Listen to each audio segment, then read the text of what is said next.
to the Andres Segovia Show.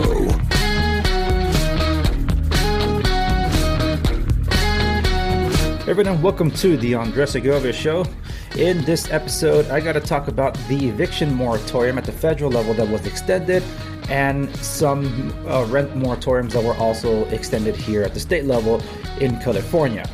With respects to the federal level, that has been extended. There's frequently asked questions that the Association of Realtors at the national levels is making available.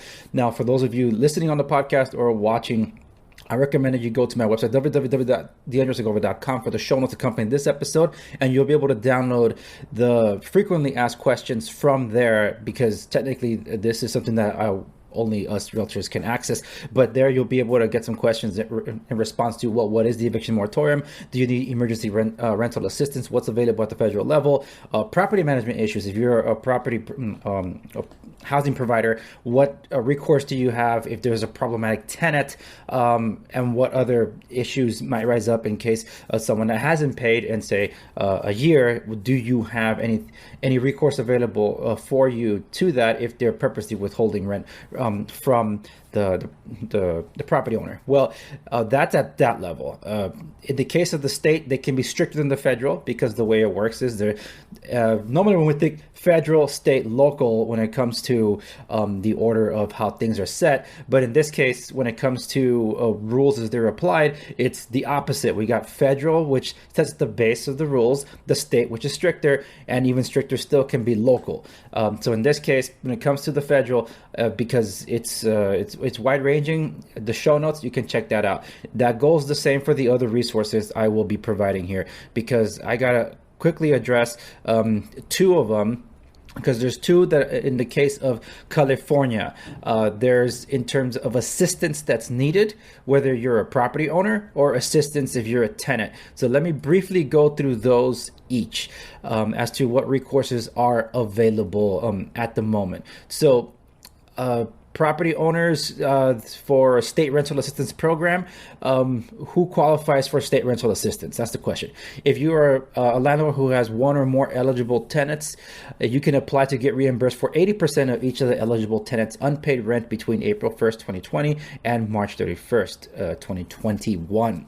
But which tenants qualify as eligible tenants? That would be the first round priorities for tenant households who are at or less than 50% of the area median income, or who have been unemployed for 90 days or more. If there are remaining funds after the first round, then tenant households with the average of the area median income up to 80% are eligible.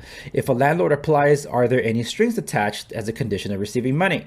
Well, yes, it is conditional upon the landlord's agreement to accept the money as payment in full, and must indicate the landlord's agreement to release any and all claims for non-payment of COVID rental debt owned, including a claim for unlawful detainer for the specified time period. Local programs do not necessarily have this as a condition of payment.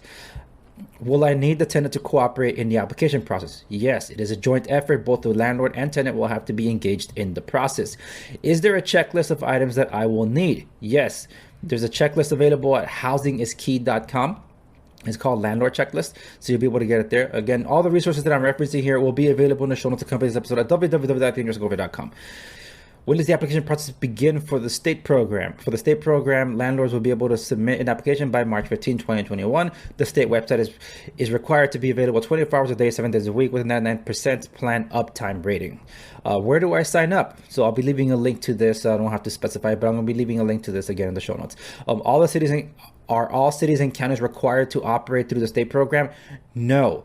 Larger cities and counties with populations above 200,000 may administer their own programs, but they are incentivized to join or at least follow the state rules as outlined above. So basically what that means, just because this is available at the state level does not mean the city that you reside in is participating, mainly because that city might be providing its own variation of a state assistance program. I know for a fact that in Orange County, at least Anaheim, they're providing their own version of the program. Los Angeles tends to do their own too, but because there's the unincorporated and incorporated areas that could break up very different. So I recommend you check with your local municipality with respects to a rental assistance program if they have one. This goes for both property owners and tenants. Okay, can a property manager apply on behalf of the landlord?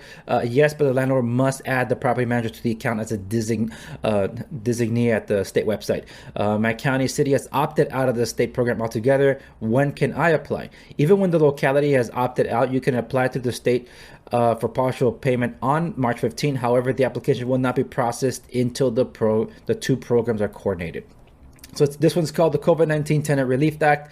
The statewide rent moratorium laws extended through June 30th, 2021. Okay, so here's some frequently asked questions as to what is being protected and what's not being protected with respects to tenants that continue to be affected by the lockdown measures and other items. Because California, depending on where you are, Los Angeles, San Francisco have been the strictest lockdowns. So there's some businesses that still haven't opened in about a year, at least.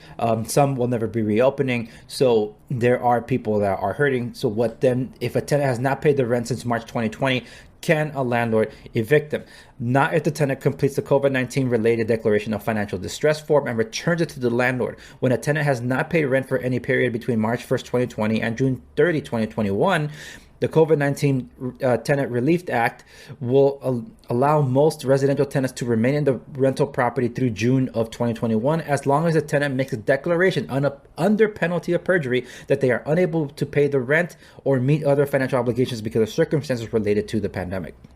What if a tenant misses a rent payment for 2020 or later? For rent that comes due between September 1st of last year to June 30th of this year, the tenant is responsible for paying at least 25% of the monthly rent. However, the amount need only be paid by June 30th, 2021. After June 2021, with the exception of the 25% of the rent owed from September to June, the landlord will still not be able to base an unlawful detainer action on a demand for payment of rent that came due during any time between March 1st and June 30th, as long as the tenant delivered the COVID-19 declaration to the landlord.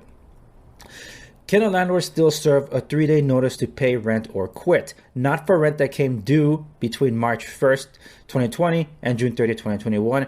It will have to be a modified 15-day notice with new information notices integrated into it and with an attached copy of the COVID-19 related declaration of financial distress form. Additionally, for any tenant behind on the rent from March 2020 to August 2020, the landlord would have to provide a general notice informing the tenant of their rights under the new relief law.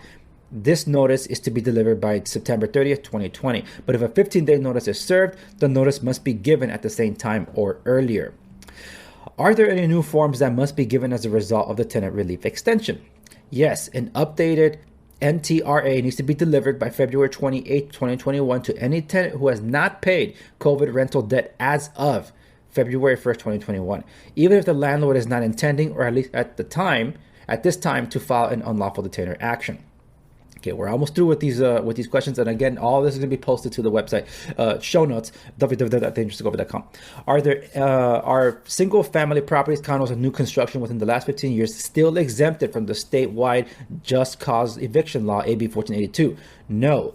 Under the Tenant Relief Act, all properties are now subject to the Just Cause Eviction rules of AB 1482 until July 1st, 2021. What if I'm selling a single-family property or condo that is occupied by a tenant? In that case, an owner may still terminate the tenancy if they are in contract to sell to a buyer who will take occupancy. All other requirements of the Just Cause provisions under AB 1482 would still need to be met, including delivery of the exemption notice, but no payment of a relocation fee would be required. Okay, last question.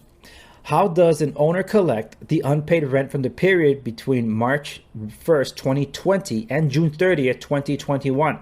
We are talking about 15 months worth of rent here. The balance of the unpaid rent is still owed. The Tenant Relief Act permits a claim for the unpaid rent to be brought in small claims court beginning August 1st, 2021, even if the amount owed would otherwise be more than current small claims court limits. The only recourse available to try to collect rent from an individual who refuses to pay rent even when they're able to, as they're alluding to here, is through small claims. So those are the updates that I wanted to impart. It's a big one. It's a hefty one. So again, these documents and links will be available at the show notes that accompany this episode at www.thisisgover.com, because this is very important for individuals to know. And I'm going to be continuing to share whatever information that I can as provided to me from my association. In this case, this comes from the California Association of Realtors, and I impart that to you.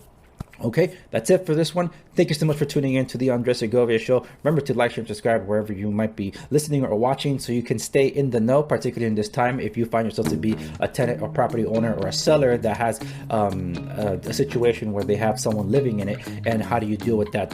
Hopefully this provided you some kind of guidance with respects to that. Thank you. I'll see you in the next one.